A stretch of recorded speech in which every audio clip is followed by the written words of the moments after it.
जय हिंद। नमस्कार साथियों आप सभी का स्वागत है एक और नई शानदार क्लास के अंदर। दोस्तों आज हम लेकर आए हैं बहुत ही शानदार क्वेश्चन। दोस्तों आज के जो क्वेश्चन है वो पिछली वाली भर्ती मतलब अग्निवीर भर्ती 2023 के अंदर आए हुए हैं प्रश्नों में से हैं।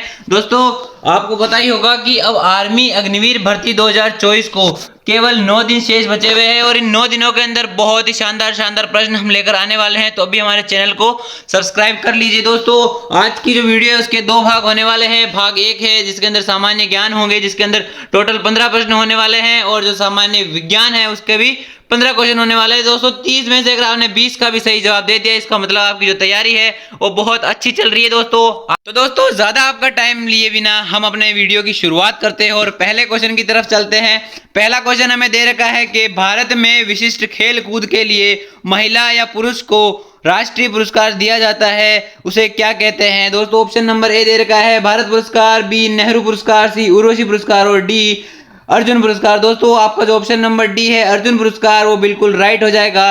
अर्जुन पुरस्कार दोस्तों जो है 1961 के अंदर शुरू हुए थे और विशिष्ट खेलकूद के खिलाड़ियों को प्रोत्साहित करने के लिए दिए जाते हैं। दोस्तों अपने एक क्वेश्चन मैं आपसे पूछता हूं, आपको इसका जवाब कमेंट बॉक्स में देना है कि हाल ही में अर्जुन पुरस्कार से सम्मानित खिलाड़ी का नाम क्या है। आपको कमेंट बॉक्स में आंसर देना है। इसी के साथ अपने नेक्स्ट क्वेश्चन की तरफ चलते हैं। नेक्स्ट क्वेश्चन है कि संयुक्त राष्ट्र का जो मुख्यालय है वो कहां पर स्थित है। दोस्तों option A London, B New York, C Geneva और डी न्यू दिल्ली। दोस्तों आपका जो ऑप्शन नंबर बी है वो एकदम राइट हो जाएगा। न्यूयॉर्क में जो है संयुक्त राष्ट्र का मुख्यालय है। दोस्तों अपने अगले क्वेश्चन की तरफ चलते हैं। अगला क्वेश्चन हमें दे रखा है कि भारत छोड़ो आंदोलन कब शुरू हुआ था। दोस्तों भारत छोड़ो आंदोलन कब शुरू हुआ था। ऑप्शन नंबर ए है 1929 के अंदर, ऑप्शन बी है 1942 के अंदर, ऑप्शन सी है 1922, ऑप्शन डी है 1920। दोस्तों आपका ऑप्शन नंबर बी जो है एकदम राइट हो जाएगा कि भारत छोड़ो आंदोलन 1942 के अंदर स्टार्ट हुआ था। दोस्तों 1920 के अंदर जो है असहयोग आंदोलन चालू हुआ था और 1922 में स्थगित हो गया था चौरी चौरा कांड के कारण। दोस्तों अगले क्वेश्चन की तरफ चलते हैं और अगला क्वेश्चन हमारे को दे रखा है कि प्रसिद्ध किताब गीत गोविंद के लेखक कौन है। ऑप्शन ए है कालिदास, बी है बाण भट्ट, सी है जयदेव और डी है मीराबाई। दोस्तों आपका ऑप्शन नंबर सी जो है एकदम करेक्ट हो जाएगा। जो जयदेव जी हैं उन्होंने प्रसिद्ध किताब गीत गोविंद लिखी थी। ऑप्शन नंबर सी एकदम राइट हो जाएगा। दोस्तों अगले क्वेश्चन की तरफ चलते हैं। अगला क्वेश्चन हमें दे रखा है कि अहमदाबाद शहर जो है वो कौन सी नदी के तट पर स्थित है। दोस्तों शहर और नदी का क्वेश्चन हर बार पूछा जाता है तो आप सारे नदियां और शहर एक बार जरूर पढ़ ले अच्छे से। तो दोस्तों ऑप्शन नंबर ए हमें दे रखा है नर्मदा नदी, बी बनास नदी, सी लूनी नदी और डी साबरमती नदी। दोस्तों ऑप्शन नंबर डी है वो एकदम राइट हो जाएगा। अहमदाबाद शहर जो है साबरमती नदी के किनारे है और साबरमती नदी दोस्तों गुजरात के अंदर स्थित है। दोस्तों अगले क्वेश्चन की तरफ चलते हैं। अगला क्वेश्चन हमें दे रखा है राष्ट्रीय न्यायालय का मुख्यालय कहां पर स्थित है। A Rome, B Paris, C the Hague Netherlands और डी वॉशिंगटन। दोस्तों ये हैग नहीं हैग होगा, ये प्रिंटिंग मिस्टेक हो चुकी है। हैग नीदरलैंड जैसा कि आपको पता है द हैग नीदरलैंड के अंदर जो है अंतरराष्ट्रीय न्यायालय का मुख्यालय स्थित है। दोस्तों ऑप्शन नंबर सी इसका राइट होगा। अपने अगले क्वेश्चन की तरफ चलते हैं। अगला क्वेश्चन हमें दे रखा है कि जलियांवाला बाग किस शहर में स्थित है। दोस्तों ए फगवाड़ा, बी अमृतसर, सी गांधीनगर और डी फिरोजपुर। दोस्तों आपको पता ही होगा कि 13 अप्रैल 1919 के अंदर जलियांवाला बाग हत्याकांड हुआ था और ये जो हत्याकांड हुआ था ये हुआ था अमृतसर के अंदर। इसका मतलब जो जलियांवाला बाग है वो अमृतसर के अंदर स्थित है। अगले क्वेश्चन की तरफ चलते हैं। अगला क्वेश्चन होगा कि भारत की पहली महिला सुल्तान कौन थी। ऑप्शन ए है नूरजहां, बी कोहिनूर, सी रजिया सुल्तान और डी मुमताज महल। दोस्तों ऑप्शन नंबर सी है जो बिल्कुल राइट हो जाएगा।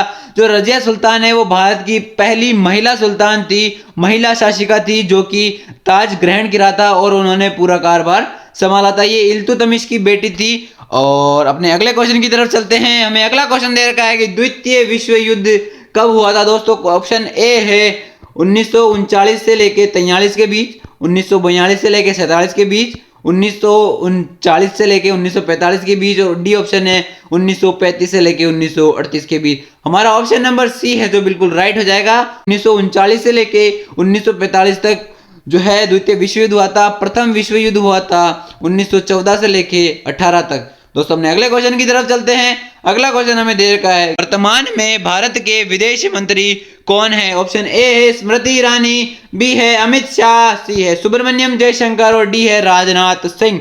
दोस्तों आपका ऑप्शन नंबर सी जो है एकदम राइट हो जाएगा।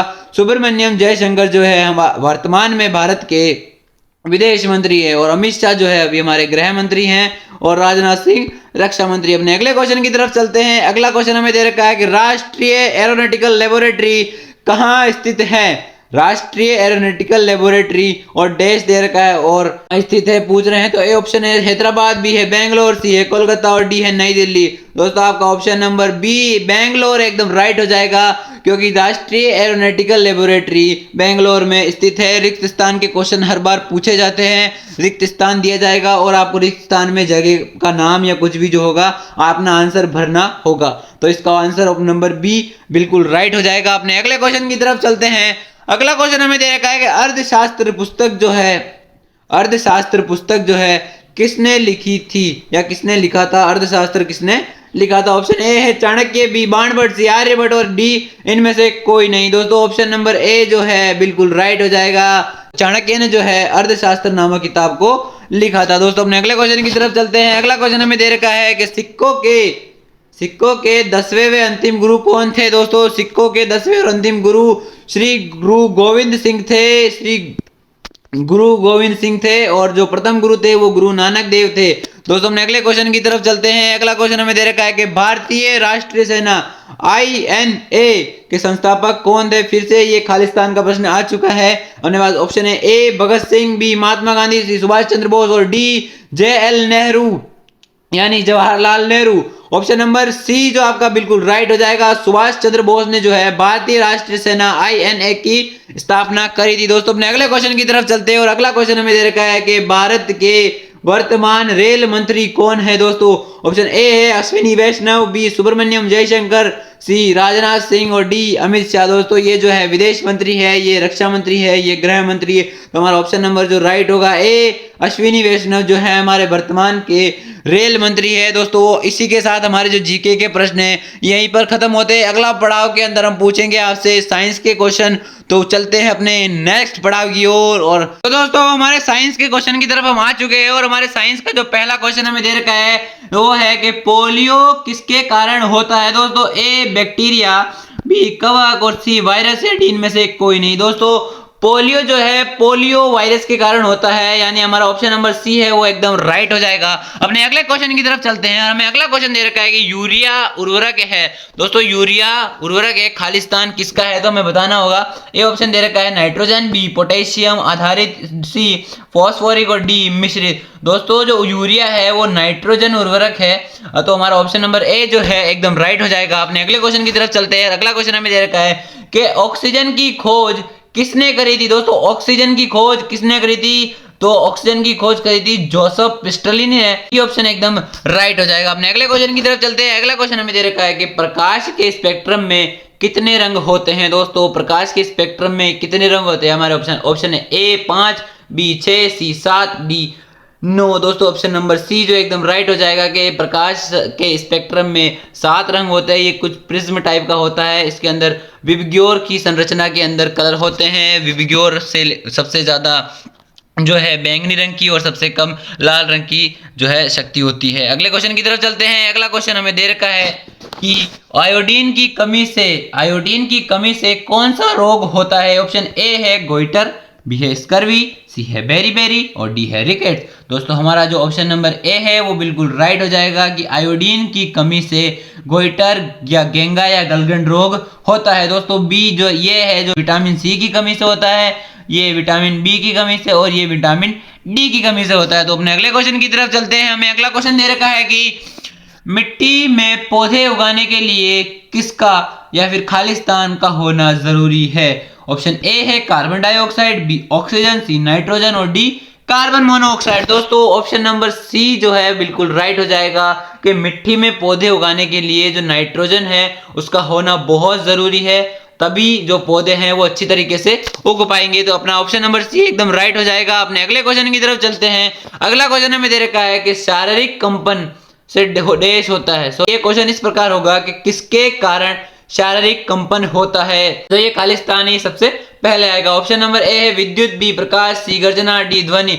दोस्तों शारीरिक कंपन तभी होता है जब हम किसी बिजली के तार को छू लेते हैं, बाकी प्रकाश, गर्जना और ध्वनि से हमारे शारीरिक कंपन नहीं होता है। तो हमारा ऑप्शन नंबर ए बिल्कुल राइट हो जाएगा। ऑप्शन ए विद्युत बिल्कुल राइट हो चुका है। अपने अगले क्वेश्चन की तरफ चलते हैं। अगला क्वेश्चन हमें दे रखा है प्रोटॉन पर कौन सा आवेश होता है? ए ऑप्शन है धनात्मक, बी है ऋणात्मक, डी न्यूट्रल या और डी कोई चार्ज नहीं होता है। ऑप्शन जो ए है वो बिल्कुल राइट हो जाएगा। धनात्मक चार्ज होता है प्रोटॉन के ऊपर और जो ऋणात्मक चार्ज होता है ये होता है इलेक्ट्रॉन के ऊपर, और जो न्यूट्रॉन होते हैं उन पर न्यूट्रल होता है, या तो वो धनात्मक होते हैं ना ऋणात्मक होते हैं, वो उदासीन होते हैं। अपने अगले क्वेश्चन की तरफ चलते हैं। अगला क्वेश्चन हमें दे रखा है कि दूध से दही का जमना क्या कहलाता है? दोस्तों दूध में दही का जमना डैश से होता है। दूध में दही का जमना डैश से होता है। ऑप्शन ए है लैक्टोबैसिलस, बी है खमीर, सी है फफूंदी, डी है इनमें से कोई नहीं। दोस्तों जो ऑप्शन नंबर ए है लैक्टोबैसिलस से है जो है दूध दही में जमता है। तो हमारा ऑप्शन नंबर ए एकदम राइट हो जाएगा। अपने अगले क्वेश्चन की तरफ चलते हैं। अगला क्वेश्चन हमें दे रखा है कि वायुमंडल में कौन सी गैस प्रचुर मात्रा में पाई जाती है? ऑप्शन नंबर ए है ऑक्सीजन, बी है नाइट्रोजन, सी है कार्बन डाइऑक्साइड और डी है नाइट्रोजन। दोस्तों नाइट्रोजन 2 बार आ चुका है, तो ऑप्शन नंबर बी और सी दोनों ही राइट होंगे। नाइट्रोजन जो है 78% हमारे वायुमंडल में उपस्थित होती है, ऑक्सीजन जो है 21% और कार्बन डाइऑक्साइड 0.03% होती है। अपने अगले क्वेश्चन की तरफ चलते हैं। अगला क्वेश्चन हमें दे रखा है कि ओरियन क्या है? दोस्तों क्वेश्चन इतना सा है सिर्फ कि ओरियन क्या है। ए ऑप्शन है तारामंडल, बी है उल्का, सी है आकाशगंगा या डी है ग्रह। दोस्तों ओरियन कोई भी ग्रह नहीं है, ना कोई आकाशगंगा है, ना कोई उल्का है। ये एक तारामंडल है जो अंतरिक्ष के अंदर पाया जाता है। तो आपसे ये क्वेश्चन ये याद रखना लायक है कि ओरियन है जो एक तारामंडल है जो कि अंतरिक्ष में पाया जाता है। तो हमारा ऑप्शन नंबर ए एकदम राइट हो जाएगा। अपने अगले क्वेश्चन की तरफ चलते हैं। अगला क्वेश्चन हमें दे रखा है कि नमक का रासायनिक फॉर्मूला क्या है? ये कल की क्वेश्चन में भी आया था कि सोडियम क्लोराइड जो है नमक का सूत्र होता है। ए ऑप्शन है NaCl, बी KCl, सी HCl और डी NOH। तो हमारा option A NaCl sodium chloride जो है हमारा आंसर हो जाएगा, सोडियम क्लोराइड। हमने अगले क्वेश्चन की तरफ चलते हैं। दोस्तों हमारा अगला क्वेश्चन है कि प्रकाश संश्लेषण की प्रक्रिया के लिए क्या जरूरी होता है? दोस्तों प्रकाश संश्लेषण जो है पेड़ों में खाना बनाने की एक विधि है। तो ये पूछ रहा है क्वेश्चन की प्रकाश संश्लेषण की प्रक्रिया में क्या क्या जरूरी होता है जिससे कि पेड़ अपना खाना बना सकते हैं। दोस्तों ए ऑप्शन है कार्बन डाइऑक्साइड, बी है सूर्य का प्रकाश, सी है क्लोरोफिल और डी है ये सभी। दोस्तों ऑप्शन नंबर डी जो है एकदम राइट हो जाएगा कि पेड़ों को खाना बनाने के लिए कार्बन डाइऑक्साइड, पानी, सूर्य का प्रकाश और क्लोरोफिल चारों की जरूरत पड़ती है। दोस्तों जो कार्बन डाइऑक्साइड होती है वो मनुष्य छोड़ते हैं और जो पेड़ हैं इसे लेकर ऑक्सीजन प्रदान करते हैं। पानी जो है हम पेड़ों में देते हैं और उनकी जड़ों से पानी उन्हें मिल जाता है। सूर्य का प्रकाश फ्री होता है, क्लोरोफिल उनकी पत्तियों में उपस्थित होता है जिसके कारण जो पत्तियां हैं वो हरी दिखाई देती है। तो ऑप्शन नंबर डी जो है हमारा बिल्कुल राइट हो जाएगा कि पेड़ों को खाना बनाने के लिए इन सभी की जरूरत पड़ती है। तो अपने अगले क्वेश्चन की तरफ चलते हैं। अगला क्वेश्चन हमें दे रखा है कि किस रंग की वस्तुएं ऊष्मा का सबसे अधिक अवशोषित करती है? ऑप्शन ए लाल, बी नीला, सी हरा, डी काला। दोस्तों मैं आपको बता देता हूं कि जो काले रंग की जो वस्तुएं होती है वो जो ऊष्मा होती है उसका सबसे ज्यादा अवशोषण करती है। आपने भी नोटिस करा होगा कि जब आप गर्मियों के अंदर ब्लैक कलर की शर्ट वगैरह कुछ पहन के बाहर निकलते हो तो आपको धूप सर्वाधिक लगती है और व्हाइट के अंदर कम लगती है। अगर आपसे क्वेश्चन पूछता है कि किस रंग की वस्तुएं ऊष्मा को सबसे कम अवशोषित करती है तो ऑप्शन हो जाएगा, हमारा उत्तर हो जाएगा सफेद रंग की। लेकिन अभी क्वेश्चन पूछा है कि सबसे अधिक कौन करता है तो काला एकदम राइट आंसर हो जाएगा। इसी के साथ अपने आज के आखिरी क्वेश्चन की तरफ चलते हैं। आखिरी क्वेश्चन हमें दे रखा है न्यूक्लियर रिएक्टर में भारी जल का प्रयोग किस तरह किया जाता है? दोस्तों क्वेश्चन पूछ रहा है कि न्यूक्लियर रिएक्टर जो होता है उसमें भारी जल का प्रयोग किस रूप में किया जाता है? ऑप्शन है मॉडरेटर, बी है स्मूटर, सी है कूलेंट, डी है फ्यूल। दोस्तों ऑप्शन नंबर ए जो है एकदम राइट हो जाएगा, मॉडरेटर के रूप में भारी जल का प्रयोग किया जाता है। दोस्तों आज की क्लास यहीं खत्म होती है। दोस्तों उम्मीद है आपको बहुत ही मजा आया होगा। आज की क्लास के अंदर करंट के भी क्वेश्चन थे और जो हमारे पिछले भर्ती के अंदर आए थे वो क्वेश्चन भी थे। तो तो दोस्तों आज की क्लास को यहीं पे खत्म करते हैं। दोस्तों आप जरूर बताना कि आपने 30 में से 20 का सही जवाब दिया या नहीं दिया, और आपका स्कोर कितना रहा। 20 से अगर अधिक दिया है तो कितने क्वेश्चन का आपने जवाब दिया है। कल बहुत सारे बच्चों ने बताया था कि उन्होंने कितने कितने का जवाब दिया। मुझे बहुत खुशी हुई कि काफी बच्चों ने 25 प्लस राइट करे थे और काफी के 20-22 भी राइट हुए थे। आज आपका कितना स्कोर रहा कमेंट बॉक्स में जरूर बताना। चैनल को जरूर सब्सक्राइब कर देना। रोज ऐसी ही मजेदार मजेदार और शानदार शानदार क्वेश्चन के साथ हम आते रहेंगे और कोशिश करेंगे कि 22 अप्रैल से पहले पहले हम आपके 1000 या 2000 क्वेश्चन कराने का पूरा प्रयास करेंगे। तो चैनल को सब्सक्राइब कर देना। जय हिंद, वंदे मातरम, भारत माता की जय। वीडियो देखने के लिए बहुत बहुत धन्यवाद।